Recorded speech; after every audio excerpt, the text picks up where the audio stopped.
محمد بن قاسم جیسے ہی شیراز پہنچتے ہیں تو ان کو حجاج کی طرف سے ساری پلاننگز اور انسٹرکشن دی جانے لگتی ہیں۔ محمد بن قاسم شیراز میں کچھ دن آرمی کو دیکھنے لگتے ہیں، تبھی انہیں خبر ملتی ہے کہ حجاج بن یوسف نے ان کی مدد کے لیے ایک اور آرمی بھیج دی ہے۔ محمد بن قاسم جیسے ہی تیاری مکمل کر لیتے ہیں تو وہ آرمی کو دیبل کی طرف بڑھنے کا حکم دے دیتے ہیں۔ محمد بن قاسم شیراز میں ہی اپنی آرمی کو 2 حصوں میں تقسیم کر لیتے ہیں، جس میں سے ایک حصہ زمینی راستے سے دیبل کی جانب روانہ ہوتا ہے، جس حصے میں محمد بن قاسم اپنی آرمی اور کمانڈرز کو رکھتے ہیں، اور دوسرا حصہ سمندری راستے سے دیبل کی طرف نکلتا ہے، جس میں محمد بن قاسم کی آرٹلری ہوتی ہے۔ محمد بن قاسم جیسے ہی دیبل پہنچتے ہیں تو ان کی آرٹلری اور حجاج بن یوسف کی بھیجی ہوئی آرمی ان کا انتظار کر رہی ہوتی ہے۔ محمد بن قاسم حجاج کی اجازت ملتے ہی دیبل کا محاصرہ شروع کر دیتے ہیں۔ کئی دن گزر جاتے ہیں مگر محاصرہ کامیاب نہیں ہوتا۔ اس ٹائم پیریڈ میں ہندوؤں کی چھوٹی ٹولیاں قلعے سے باہر نکل کر مقابلہ کرتی رہتی ہیں، لیکن مین ہندو آرمی میدان میں نہیں آتی۔ محمد بن قاسم کو اب یہ لگنے لگتا ہے کہ دیبل کو فتح کرنا اب ناممکن ہو چکا ہے، لیکن پھر کچھ ایسا ہوتا ہے جو اس ناممکن کو ممکن کر دیتا ہے۔ محمد بن قاسم کی آرمی کے قبضے میں ایک لوکل سٹیزن آتا ہے، اس سے بار بار ایک ہی سوال پوچھا جاتا ہے، دیبل تک رسائی کا بہتر طریقہ کیا ہے اور اس قلعے کی کمزوری کہاں ہے؟ تو تنگ آ کر بتا ہی دیتا ہے، جب تک اس مینار پر لال جھانڈا لہراتا رہتا ہے لوگوں کا یقین ہے کہ دیبل کو کوئی نقصان نہیں پہنچا سکتا۔ جیسے ہی محمد بن قاسم کو یہ بات پتہ لگتی ہے وہ اپنی چیف آف آرٹلری کو جھنڈا نشانہ بنانے کا حکم دے دیتا۔ جویہ کی 2 کوششوں کے بعد تیسری مرتبہ منجینک کا نشانہ جھنڈے پر لگتا ہے اور اس جھنڈے کے ساتھ ہی ہندوؤں کی امیدیں بھی تباہ ہو جاتی ہیں۔ اس کے بعد ہندو آرمی آخر کار میدان میں باہر نکل کر حملہ شروع کر دیتی ہے۔ کافی دنوں تک جنگ چلنے کے بعد دیبل کا گورنر یہ اندازہ لگا لیتا ہے کہ محمد بن قاسم کی آرمی آج نہیں تو کل دیبل کو فتح کر ہی لے گی، تو محمد بن قاسم سے رحم کی درخواست کرتا ہے اور شہر محمد بن قاسم کے حوالے کر دیتا ہے، اور اس طرح محمد بن قاسم اپنی کمپین کا پہلا قلعہ دیبل فتح کر لیتے ہیں۔ اب آرمی کوارٹرز کو شیراز سے دیبل میں ریپلیس کر دیا جاتا ہے، جس کے بعد محمد بن قاسم دیبل میں انتظامی امور سنبھالنا شروع کرتے ہیں۔ محمد بن قاسم نے اپنی اسٹریٹجیز سے امیہ خلافت کے لیے سندھ کا دروازہ کھول کر خلافت میں ایک اسٹرانگ پوزیشن بنا لی تھی، لیکن محمد بن قاسم کی سندھ کی کمپین یہاں ختم نہیں ہوتی۔ اگرچہ عرب قیدیوں کو رہا کر دیا گیا تھا مگر عربوں کو اس پوری کمپین پر مجبور کرنے والا شخص راجہ داہر ابھی بھی زندہ تھا۔ جیسے ہی راجہ داہر کو دیبل میں ہار کی خبر ملتی ہے تو وہ محمد بن قاسم کو ڈرانے کے لیے خط لکھتا ہے، جس میں یہ کہا گیا تھا، دیبل کوئی مشکل معاملہ نہیں، وہاں نظامی سوچ کی کمی رہی ہے، اب بھی اگر کسی نے غلط قدم اٹھایا تو اس کا بوجھ اسی پر بھاری پڑے گا۔ راجہ داہر کو لگا کہ یہ لیٹر پڑھ کر محمد بن قاسم ڈر جائیں گے اور اس کمپین کو دیبل میں ہی ختم کر دیں گے، لیکن محمد بن قاسم میں جو شیلا عرب خون تھا، محمد بن قاسم نے جواب دیا کہ تمہیں اپنے گھوڑوں اور اپنے لشکر پر بہت غرور ہے نا، تمہارے اس جنگ میں یقین ان قلعوں پر ہے، لیکن ہم اللہ پر کامل اعتماد رکھتے ہیں، وہی ہماری حفاظت کرے گا، اور میں نے تمہارے اسلام کے خلاف سارے ایکشنز کی خبر خلیفہ تک پہنچا دی ہے، اور مجھے یہ آرڈرز ملے ہیں کہ میں تمہیں تمہارے انجام تک پہنچاؤں، تو تیار ہو جاؤ آخری لڑائی کے لیے۔ اس لیٹر کے بعد محمد بن قاسم حیدرآباد، جسے اس وقت نیرون کہا جاتا تھا، اس کی طرف بڑھنے لگتے ہیں۔ نیرون کا گورنر راجہ داہر کا بیٹا جے سنگھ تھا۔ جے سنگھ کے پاس راجہ داہر کا لیٹر آتا ہے جس میں وہ جے سنگھ کو آرڈر دیتا ہے کہ وہ نیرون کو چھوڑ کر برہمن آباد پہنچے، جہاں وہ فائنل بیٹل کے لیے اپنی آرمی کو جمع کر رہا ہے۔ آرڈر ملتے ہی جے سنگھ نیرون ایک برہمن کے حوالے کر کے برہمن آباد کی طرف نکل جاتا ہے۔ جیسے ہی محمد بن قاسم کی آرمی نیرون کے سامنے پہنچتی ہے تو لوگ محمد بن قاسم کی آرمی سے ڈر کر شہر محمد بن قاسم کے حوالے کرنے کی باتیں کرنے لگتے ہیں، اور اس وقت شہر کے اندر راجہ داہر کے ایجنٹس اپنا کام شروع کرتے ہیں۔ وہ لوگوں کو عرب کے ظالمانہ قصے سنا کر محمد بن قاسم کے خلاف نفرت پھیلانے کی کوشش کرتے ہیں، مگر اس سب کا کوئی فائدہ نہیں ہوتا، کیونکہ محمد بن قاسم نے جو سلوک دیبل کے لوگوں کے ساتھ کیا تھا اس کی خبریں پورے سندھ میں پھیل چکی تھی۔ پورے نیرون میں محمد بن قاسم کو ایک عادلانہ حاکم سمجھا جانے لگا تھا، ایک ایسا شخص جو لوگوں کو وہ حق دے رہا تھا جو لوگ تقریباً بھول چکے تھے۔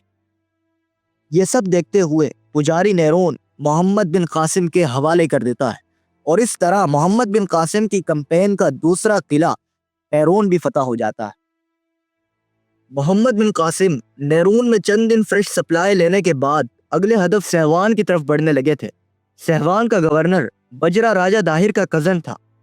اس نے خبر ملتے ہی فیصلہ کر لیا تھا کہ وہ سہوان کو ڈیفینڈ کرے گا، لیکن اسے محمد بن قاسم کی آرمی کا سامنا ہی نہیں تھا بلکہ اپنی عوام کا سامنا بھی کرنا تھا۔ محمد بن قاسم کی رحم دلی کی خبریں سہوان تک پہنچ چکی تھی، تو سہوان کے سٹیزنز کو یہ ایک بہترین موقع نظر آیا کہ وہ راجہ داہر کی ظالم گورنمنٹ سے نکل کر محمد بن قاسم کے انصاف میں زندگی گزاریں، ان کو رائٹس ملے جسے راجہ داہر چھینے ہوئے تھا۔ محمد بن قاسم کی آرمی سہوان تک پہنچنے ہی والی تھی، لیکن بجرا کے لیے باہر نکل کر لڑنا مشکل تھا، کیونکہ سہوان کے لوگ اس انتظار میں تھے کہ کسی طرح سہوان میں راجہ داہر کی آرمی کا پریشر ختم ہو جائے اور وہ بغاوت کر دیں۔ اس وجہ سے بجرا نے سہوان میں رہ کر سہوان کو ڈیفینڈ کرنے کا فیصلہ کر لیا تھا۔ اس نے سہوان کے دروازے بند کر دیے تھے۔ محمد بن قاسم کی آرمی نے آ کر سہوان کا محاصرہ کر لیا۔ راجہ داہر کی آرمی کو محمد بن قاسم کی آرمی نے اتنا نقصان نہیں پہنچایا تھا جتنا نقصان سہوان کے سٹیزنز پہنچا رہے تھے۔ جب بجرا نے یہ دیکھا کہ حالات کنٹرول سے باہر ہو گئے ہیں تو سیسام، جہاں پر جٹوں کی حکومت تھی، وہاں فرار ہو گیا۔ اس کے جانے کے بعد سہوان کے سٹیزنز نے محمد بن قاسم کے لیے دروازے کھول دیے۔ محمد بن قاسم کی رحم دلی کے قصے ہر جگہ پھیلنا شروع ہو گئے تھے۔ محمد بن قاسم ابھی تک سہوان میں ہی تھے کہ مختلف شہروں کے سفیر آ کر محمد بن قاسم سے پروٹیکشن مانگنے لگے، اور محمد بن قاسم نے اس ڈیمانڈ کو جزیہ دینے کی شرط پر ایکسپٹ کر لیا۔ لوگ راجہ داہر سے اتنے تنگ تھے کہ سندھ کے دوسرے علاقوں سے 4000 کی فوج راجہ داہر کے خلاف محمد بن قاسم کے ساتھ کھڑی۔ محمد بن قاسم نے شہر نہیں بلکہ لوگوں کے دل جیت لیے تھے۔ اب تقریباً پورا ویسٹرن سندھ محمد بن قاسم کے کنٹرول میں تھا، سوائے ایک شہر کے، سیسام۔ سیسام میں عربوں کے خلاف سازشیں کی جا رہی تھی، جس میں راجہ داہر کا کزن بجرا سب سے زیادہ ایکٹیو تھا۔ محمد بن قاسم سیسام کے قریب پڑاؤ ڈالے ہوئے تھے، تبھی ایک رات جٹ محمد بن قاسم کی آرمی پر حملہ کر دیتے ہیں۔ محمد بن قاسم کی آرمی انہیں پیچھے ہٹنے پر مجبور کر دیتی ہے۔ ان کا پیچھا کرتے ہوئے سیسام تک پہنچ جاتی ہے اور وہاں کا محاصرہ شروع کر دیتی ہے۔ صرف 2 دن کے محاصرے کے اندر سیسام کا قلعہ فتح ہو جاتا ہے، بجرا اور دوسرے لیڈرز مارے جاتے ہیں۔ محمد بن قاسم اب پورے ویسٹرن سندھ کے ماسٹر بن چکے تھے۔ اب باری رہ گئی تھی ایسٹرن سندھ کی، لیکن محمد بن قاسم کے لیے سب سے بڑا چیلنج تھا انڈس ریور کو پار کرنا۔ محمد بن قاسم حجاج بن یوسف کے آرڈرز مانتے ہوئے نیرون چلے جاتے ہیں اور وہاں انڈس ریور کو کراس کرنے کے لیے پلاننگ کر رہے ہوتے ہیں۔ انڈس ریور کے دوسرے پار برہمن آباد میں راجہ داہر اپنی آرمی لیے کھڑا تھا۔ محمد بن قاسم اپنی پوری آرمی کے ساتھ ویسٹرن بینک پر پڑاؤ ڈالے ہوئے تھے، لیکن یہاں سے آرمی کے مسائل بڑھنا شروع ہو جاتے ہیں۔ محمد بن قاسم کے پاس اتنی کشتیاں نہیں ہوتی جس سے وہ سمندر پار کر لے، تو محمد بن قاسم چند لوگوں کو راجہ داہر کے پاس بھیجتے ہیں، یہ پوچھنے کے لیے کہ اے راجہ داہر، اگر تم مغربی کنارے پر آنا چاہتے ہو تو آ جاؤ، اور اگر مشرقی کنارے پر لڑنا چاہتے ہو تو مسلمان لشکر کو دریا پار کرنے کی اجازت دے دو، فیصلہ تمہارا ہے۔ لیکن راجہ داہر کچھ وقت سوچنے کے بعد کہتا ہے، نہ ادھر آئیں گے نہ ادھر آنے دیں گے۔ راجہ داہر کی اس بات سے یہ پتہ لگ جاتا ہے کہ محمد بن قاسم کا خوف اس کے دل میں بیٹھ چکا تھا۔ محمد بن قاسم نے جب راجہ داہر کا رسپانس سنا تو حجاج بن یوسف سے سجیشن مانگی۔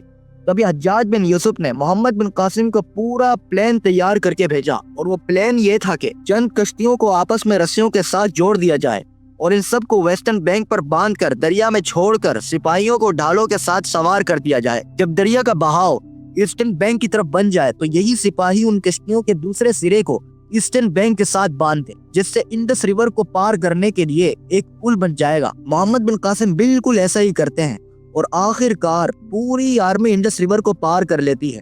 راجہ داہر کو جب یہ خبریں ملتی ہیں تو وہ سمجھ جاتا ہے کہ اب صرف ایک ہی چوائس باقی ہے، محمد بن قاسم سے فائنل بیٹل لڑنا۔ دونوں ہی آرمی راوڑ پر ایک دوسرے کے سامنے کھڑی ہوتی ہیں اور یوں ہی چند دن گزر جاتے ہیں۔ راجہ داہر کی آرمی محمد بن قاسم کی آرمی سے 5 گنا بڑی ہوتی ہے۔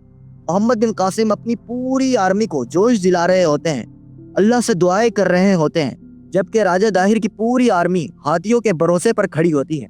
30 جون 712 کو راجہ داہر اپنے ہاتھی پر چڑھتا ہے اور حملے کے آرڈرز دے دیتا ہے۔ محمد بن قاسم پچھلی 2 ہاروں سے اتنا تو سمجھ جاتے ہیں کہ جب تک ان ہاتھیوں سے بچنے کا طریقہ تلاش نہیں کر لیا جاتا تب تک یہ جنگ جیتی نہیں جا سکتی، اور تبھی محمد بن قاسم کو اس کا ایک حل مل جاتا ہے۔ وہ تیروں پر کاٹن باندھ کر اس کو کیروسین آئل میں ڈبانے کے بعد جلا کر ان ہاتھیوں پر پھینکنا شروع کر دیتے ہیں۔ محمد بن قاسم ایک پورا گروپ بناتے ہیں جن کا ٹارگٹ صرف راجہ داہر کا ہاتھی ہوتا ہے۔ راجہ داہر کے ہر طرف ہاتھیوں کی دیوار کھڑی ہوتی ہے۔